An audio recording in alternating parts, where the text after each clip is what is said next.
huwa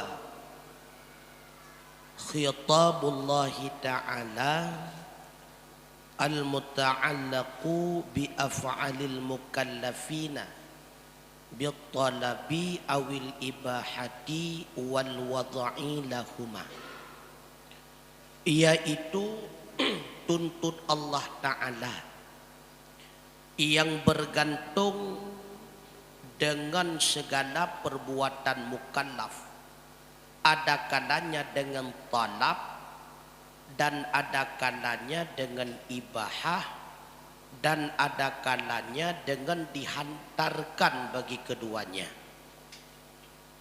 Jadi yang dimaksud dengan hukum syara', apa itu hukum syara'?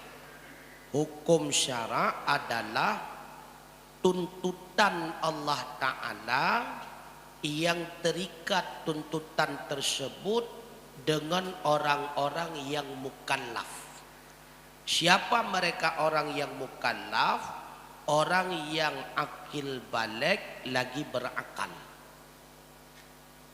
Maka ada kalanya tuntutan itu merupakan tuntutan talab, termasuk kepada tuntutan talab yaitu wajib, itu talab. Ada tuntutan ibahah, membolehkan. Maka masuk di dalam talab itu 4. Yang pertama ijab, dan kedua nadab, dan ketiga tahrim, dan keempat makruh. Maka hukum itu sebenarnya ada 5. Wajib,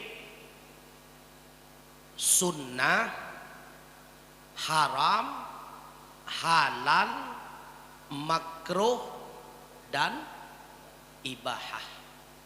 Jadi hukum ada 5. Nyon simak begot. Lonok kucareng manamnya. Kita sering terganggu dengan pertanyaan, itu bid'ah atau bukan? Pertanyaan yang seperti itu sebenarnya salah.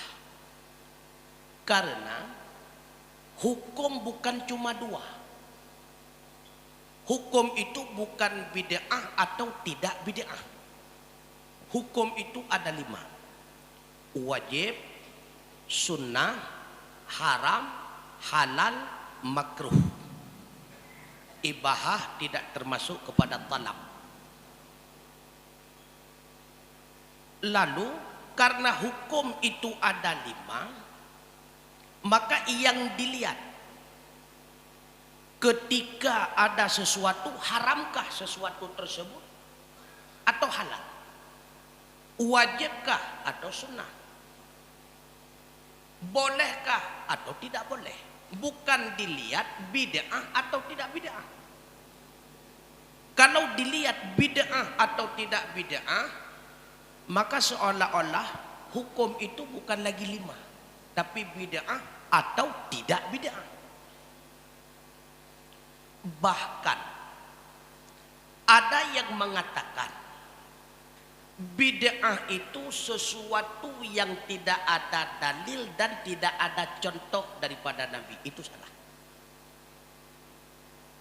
Definisi tersebut salah. Bid'ah adalah sesuatu yang baru yang tidak ada dalil. Contoh atau tidaknya itu tidak dikaitkan dengan definisinya bid'ah. Karena terbenar ada dalil tapi tidak ada contoh. Contoh, dalil ada, contoh tidak ada. Adakah dalil wajib kita menutupi aurat? Ada atau tidak? Ada. Adakah contoh dari Rasulullah pakai kain sarung? Tidak. Adakah dalil orang perempuan itu wajib menutupi aurat ketika salat? Ada. Adakah contoh daripada istri Rasulullah pakai mukena? Enggak ada. Pakai telkom lah contoh. Ada. Maka tidak semua yang ada dalil diikuti dengan ada contoh. Dan tidak semua yang ada contoh itu bisa diikuti. Yang bisa lalu. Lulah. Tidak semua yang diikuti mesti ada contoh. Dan tidak semua yang ada contoh bisa diikuti.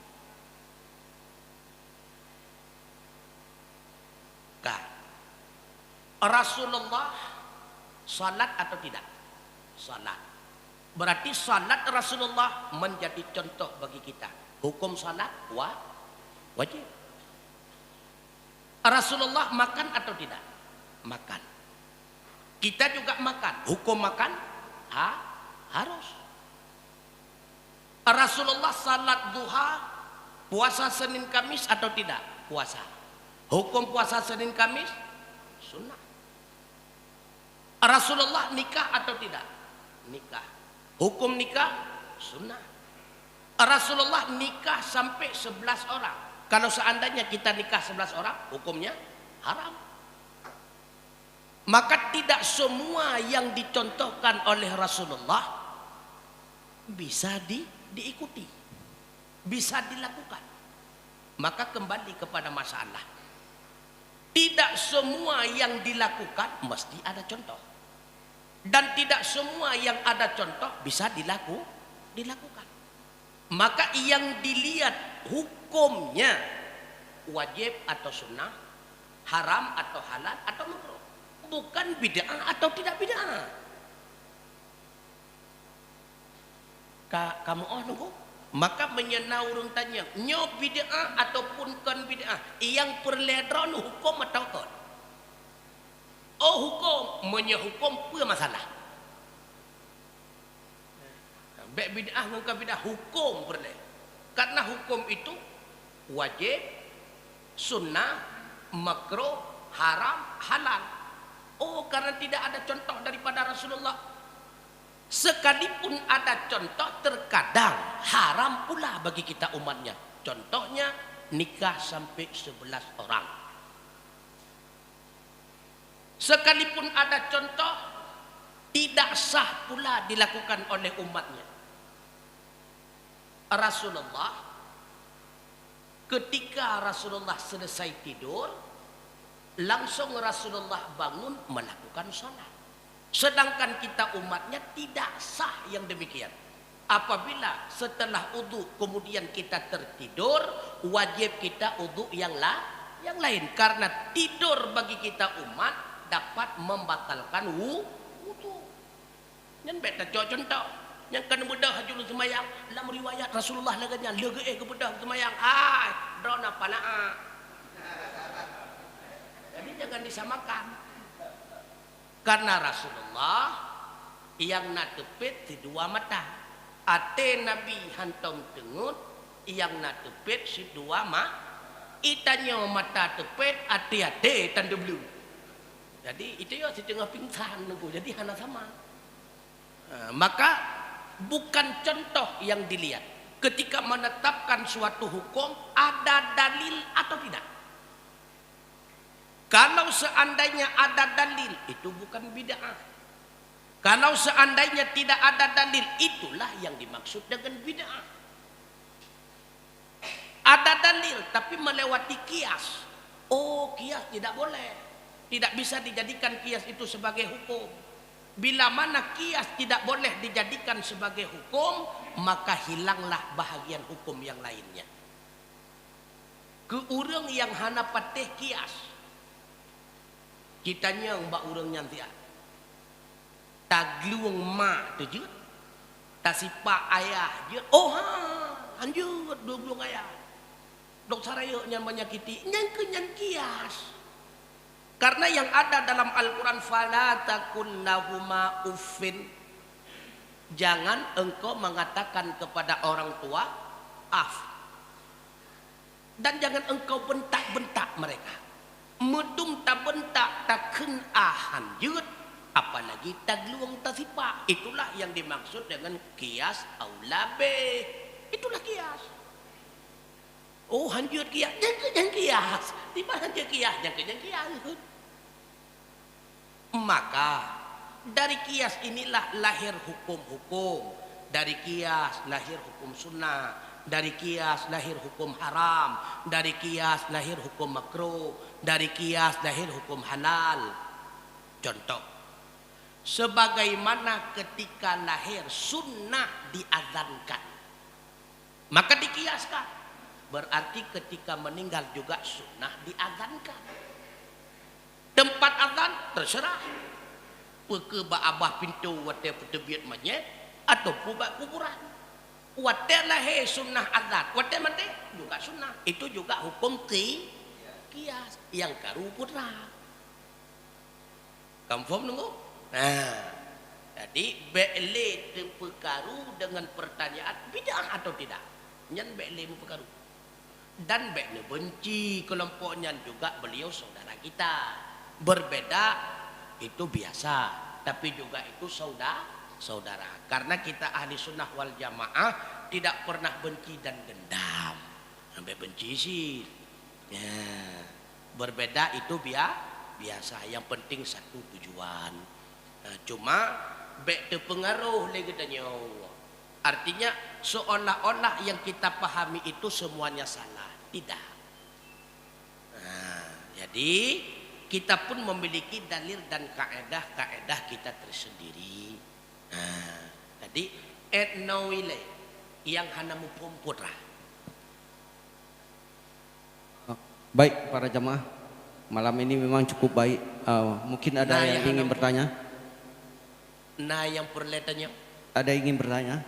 Silakan anakku untuk memahami yang sepenuhnya.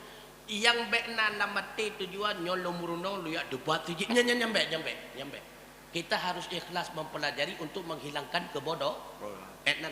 kita mempelajari ilmu sesuatu untuk memahami diri sesuatu, bukan untuk mencari lawan. Yang bekna ya. Oh lagi nyom rumput untuk debat. Nyan hana ikhlas menuntut. Kenyan tujuan dia. Kita hanya memahami agar kita tidak selamanya bodoh. Kenan tujuan. Karena tujuan menuntut ilmu menghilangkan kebodohan. Nah, jadi nyak paham katanya. Jadi hukum bukan bid'ah atau tidak bid'ah, tapi hukum itu ada 5. Dan tidak semua yang dicontohkan oleh Rasulullah menjadi tauladan ataupun contoh untuk kita ikuti. Karena ada sebahagian contoh Rasulullah tidak boleh kita ikuti. Nyawa sagaji kepegangan. Maka dari pemahaman itulah ulama-ulama kita menggarisbawahi yang bahwa merayakan Maulidur Rasul itu tidak bid'ah. Kenapa tidak bid'ah merayakan Maulidur Rasul? Ada dalil. Apa dalilnya? Seorang sahabat bertanya kepada Rasulullah, "Ya Rasulullah, kenapa engkau setiap Senin melakukan puasa?" Rasulullah menjawab, "Karena di hari Senin aku dilahirkan oleh Allah." Artinya apa? Rasulullah merayakan hari kelahirannya. Rasulullah merayakan hari kelahiran. Nah, berarti ada dalil merayakan hari kelahiran Nabi? Ada. Itulah perbuatan dirinya Rasulullah. Kemudian cara merayakan itu terserah. Yang penting ada dalilnya. Caranya itu terserah. Karena merayakan itu adalah media. Merayakan itu media. Caranya itu terserah. Sama seperti Rasulullah membangun masjid. Membangun masjid itu media. Yang di dalamnya Rasulullah mengajarkan ilmu kepada sahabat, mendirikan jamaah. Berarti masjid itu sebuah media. Cara memakmurkan diri masjid itu terserah. Apakah dengan zikir, apakah dengan i'tikaf, apakah dengan jamaah, majelis ta'lim dan sebagainya. Maka karena membangun masjid itu media, yang penting tujuan media itu sama.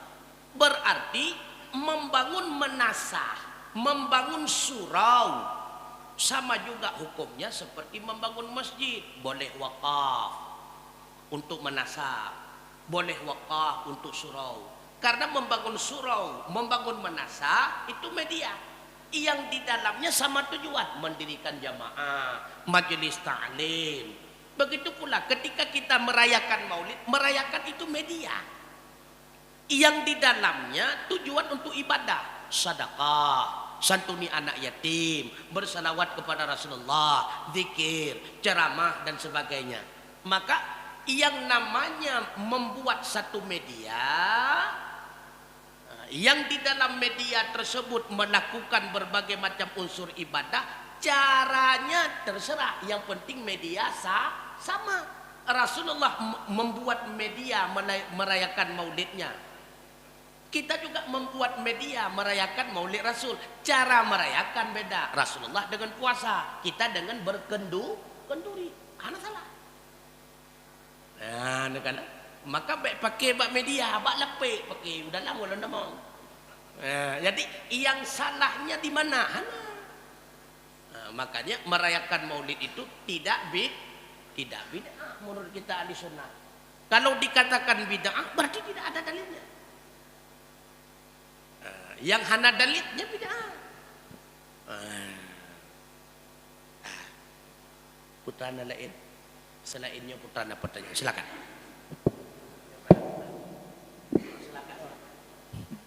Ada yang bertanya?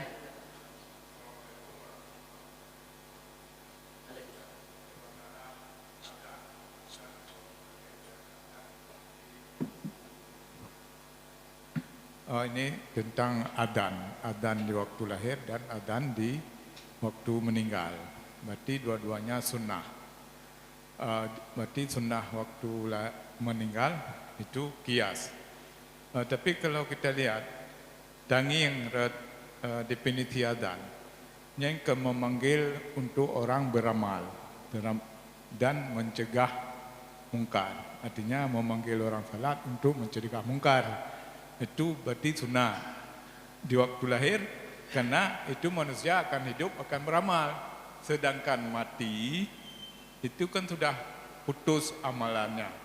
Untuk apa dipanggil lagi? Bagaimana kita kias berarti sunnah untuk orang meninggal? Terima kasih. Assalamualaikum warahmatullahi wabarakatuh. Waalaikumsalam. Adzan wa taudib, memanggil anak, walaupun anak itu panggilan loh. Pokoknya sunnah memanggil. Padahal panggilan itu pital yang namanya. Berarti tidak butuh kepada memang hendaknya hana sunnah cip, karena hana itu bilang. Kupul daya adzan bapunyong umiat hana itu panggilan ini. Maka definisi dasar adzan memang demikian. Karena untuk membedakan panggilan umat Islam beribadah dengan umat-umat yang lain. Tetapi ada pula letak azan itu sunnah bukan tujuan memanggil. Tujuan berarti memberikan peringatan kepada diri pribadi ataupun orang yang nak di samping, supaya anaknya bodoh dengan azan untuk ahwatera itu sebagai pembelajaran mau idah. Maka kurang mati pun tujuan tak azan, kan kurangnya yang tak azan, kurang rabineh kubunya. Nyolaganya wiron tu ahwate mati, maka dengar azan jauh masjid melasah. Kurang rabineh kubunya, kan kurang yang kamatinya.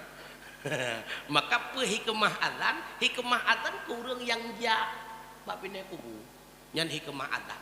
Sehingga dengan na azan teringatlah mereka-mereka yang masih hidup, kami semua akan mati sebagaimana yang dia rasakan. Maka azan ini mesti diterima panggilan ketika dia mendengarnya. Kon kusimannya itu. Sebagaimana kanumiat menokan kanumiat tengku.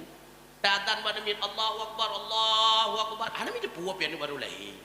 Mampu tujuan hikmah di balik azan tersebut. Artinya azan itu sebagai tafa'ul.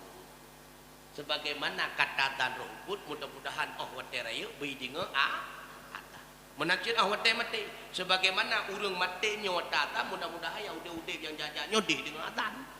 Maka hana gada hikmah. Yang hikmah hana gada, maka dia takiyah tu karena hikmah hana gada. Wallahu a'lam bishawab. Baik. Terima kasih. Assalamualaikum warahmatullahi wabarakatuh. Saya ingin bertanya Ustadz, tanggung jawab orang tua kepada anak atau sebaliknya anak kepada orang tua itu apakah ada batas? Sehingga banyak kita dengar dalam masyarakat mungkin saat-saat pesta seakan-akan kalau anak sudah dikawinkan tidak ada lagi tanggung jawab. Itu pandangan kita lihat sekarang. Terima kasih. Assalamualaikum warahmatullahi wabarakatuh. Waalaikumsalam warahmatullah. Tanggung jawab orang tua kepada anak, kalau itu anak laki-laki batasannya sampai akil balik. Selesai akil balik maka tidak ada lagi tanggung jawab apapun daripada orang tua. Apakah itu ekonomi dan sebagainya. Illa ketika anak itu sebelum balik tidak diberikan didikan agama, maka berkewajiban kepada orang tua mengqadha didikan agama itu diberikan kepada anak setelah balik. Wajib qadha karena wajib. Jadi kalau anak perempuan batasannya sampai dinikahkan. Ketika setelah dinikahkan berpindah tanggung jawab kepada suami. Ana wajib li bagi ayah binafaqah berupa makan, pakaian, tempat tinggal, memberikan didikan, tidak wajib lagi kepada ayah. Berpindah kewajiban kepada suami. Anak perempuan batasan setelah dinikahkan, anak laki-laki batasan setelah akil balik.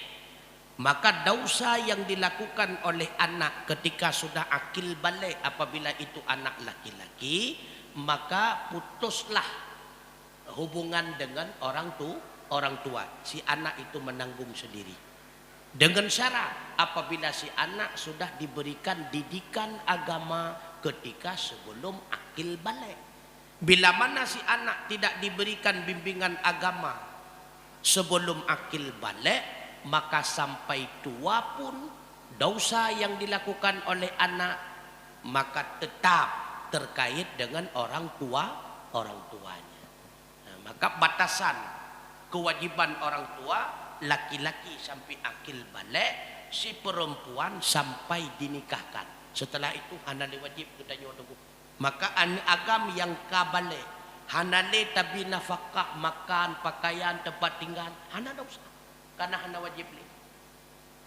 Hanale li katanya tabi nasihat dan sebagainya hana wajib li. Hana wajib li. Cuma berkewajiban dari pihak lain. Kewajiban dari pihak lain ketika engkau melihat mungkar nyohana mesti anu walau orang lain kata Rasulullah, bila engkau punya kekuatan dengan kekuatanmu engkau cegah. Apabila tidak ada kekuatan maka dengan ucapan. Apabila tidak mampu maka dengan hati. Bencilah itu maksiat walau itu selemah-lemah iman. Nyan hana mengkait dengan anu ngan kon anu tetap sama. Maka kewajiban terikat kewajiban ayah karena dia itu anak cuma sampai akil balik apabila laki-laki. Bila perempuan sampai dinikahkan. Nyan liah nikah indangnya kewajiban nak kau. Purno ilmu agama yang fardu-fardu ini masalah haid dan sebagainya. Nya kewajiban suami. Tidak mampu suami wajib mencari guru, membayar guru untuk mengajarkan istrinya, wajib. Menyemampu purna kedra. Hana biaya, hana sepura. Menyalawetnya dah hana tua biaya ya intak kagak sila balik. Cok permoh ya intak tu balik. Kabeh kalah. Nyan wajib. Mahanda usaha katanya suami. Purmoh mecara rahangkot hana itu. Mecara pusuci ingkot hana itu. Cara putuci cara baje hana itu. Itulok baje la mutsen aju. Ibu renso tikat to kedra ai gerto ya daya aju. Cuci cara han tapetan nyan tak semayang ngan pakaian nyan han tak semayang tu. Nyo yang bahaya. Tak ibadat dengan pakaian tersebut tidak tercuci dengan cuci syarak maka tidak sah ibadah. Nya payah purna. Imbaguan hanai cuci syarak engkau. Tapajuh lagi tanya najis mentung tapajuh. Walau boleh maka dalam agama bukan bersihnya tapi sucinya. Yang lebih baik bersih dibarengi dengan suci. Maka yang dilihat dalam agama bukan bersih sucinya. Bajai lagi tanya, kita nyomut, megedak, lalat, ada masalah. Yang penting itu suci. sebaliknya cukup jernih pakaian, cukup putih, hana lalat, hana getah, hana tepuk, tapi tidak suci. Maka yang dilihat oleh agama sucinya, bukan bersihnya. Wallahu a'lam bishawab. Baik. Bismillahirrahmanirrahim. Assalamualaikum warahmatullahi wabarakatuh. Waalaikumsalam warahmatullahi. Untuk yang kamu muliakan, para jamaah maghrib. Nah, pertanyaan dong mengenai seorang anak dengan orang tua. Mungkin anak ji air kepada ahli kan, kakak macam-macam mentang abang kakak sen. Jadi gecil lah abang nang kakak gimana? Nah, gecil dari keluarga. Kemudian mungkin je lah agama gimana nunggu. Terima kasih. Assalamualaikum warahmatullahi wabarakatuh. Waalaikumsalam warahmatullahi wabarakatuh. Pada hakikatnya perlu kita paham bahwa kita tidak memiliki kekuatan untuk merubah seseorang. Bahkan Allah mengingatkan Rasulullah, wahai Muhammad, sekiranya sekelompok manusia berkumpul mereka untuk memberikan kebaikan kepadamu, mereka tidak akan mampu memberikan kebaikan kecuali hanya sebatas kebaikan yang telah aku tetapkan. Dan seandainya satu kelompok bersepakat mereka untuk memberikan kemudaratan kepadamu, mereka tidak mampu memberikan kemudaratan kecuali sebatas kemudaratan yang telah aku tetapkan kepadamu. Artinya kewajiban kepada kita cuma wa ta'awanu 'alal birri wat taqwa wa la ta'awanu 'alal ismi wal 'udwan, kata Bob. Yang kedua kewajiban kepada kitanya watawa sobil hak, watawa sobil sak. Untuk merubah seseorang dari mungkar menjadi taat tidak ada kemampuan bagi kita. Kalau seandainya kita memiliki kemampuan tersebut, maka Rasulullah yang lebih berhak memiliki kemampuan itu. Tapi Rasulullah sendiri tidak mampu merubah Abi Lahab menjadi orang yang beriman. Abi Thalib yang merupakan paman yang paling mencintai Rasulullah tidak mampu beliau rubah. Maka kita tidak ada kekuatan. Sekalipun kita mencoret nama anak di kakak, tetapi pada hakikatnya pada catatan malaikat tidak tercoret, tetap anak kita. Sampai akhirat itu tetap anak kita. Walaupun di kakak sudah dihapus di Steve X, tapi ketika kita meninggal, si anak itu tetap berhak memiliki harta warisan. Karena selamanya tidak akan pernah terhapus. Walau kata hapus. Oh, kalau lu mahkamahnya kalau cua nanti hana tu cua secara hakikat, secara adat cua laju, tapi hana mencua tu secara agama. Jadi anak yang putus hubungan dengan orang tua hanya disebabkan karena anak itu keluar daripada Islam ataupun orang tua itu keluar daripada Islam. Apabila tidak terjadi yang demikian, maka si anak tetap itu ayahnya tetap itu anaknya. Wallahu a'lam bishawab. Baik Ustaz.